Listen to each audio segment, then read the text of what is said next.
యుజ్వేంద్ర చహల్ విడాకుల గురించి మనందరికి తెలుసు.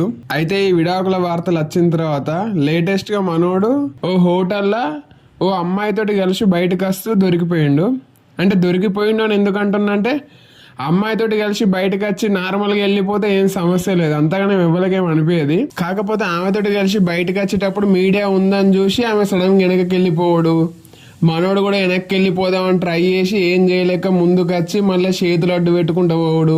మనోడు పోతా అంటే వెనకకి వెళ్ళి ఆమె తొంగి తొంగి చూసుడు, ఇవన్నీ వేసిర్రు అనమాట. దాంతో వీళ్ళిద్దరి మధ్యలో ఏదో నడుస్తుంది అనే టాపిక్ మొదలైంది. అయితే మనోతో ఉన్న అమ్మాయి కన్నడ యాక్ట్రెస్ అని అంటున్నారు. మనోడు ఆర్సీబీలు ఉండగా వీళ్ళిద్దరు డేటింగ్ చేసిర్రని, ఇప్పటికీ దాన్ని కంటిన్యూ చేస్తున్నారని, ఈ విషయం తెలిసిన తర్వాతనే ధనశ్రీ చాహల్ కు కొంచెం దూరంగా ఉంటుందని, అదే ఇప్పుడు ఈ విడాకుల దాకా దారితీసిందని అంటున్నారు. ఈ చేష్టల కారణంగానే చాహల్దే తప్పు అనే విధంగా ఇప్పుడు పోర్ట్రేట్ అవుతుంది. మరి మనోడు దీనిపైన ఏమైనా రియాక్ట్ అవుతారో చూడాలి. మీరు ఈ విషయంలో ఏమనుకుంటున్నారు? ధనశ్రీ తప్పు అనుకుంటారా, చాహల్ది తప్పు అనుకుంటారా? కామెంట్ చేయండి.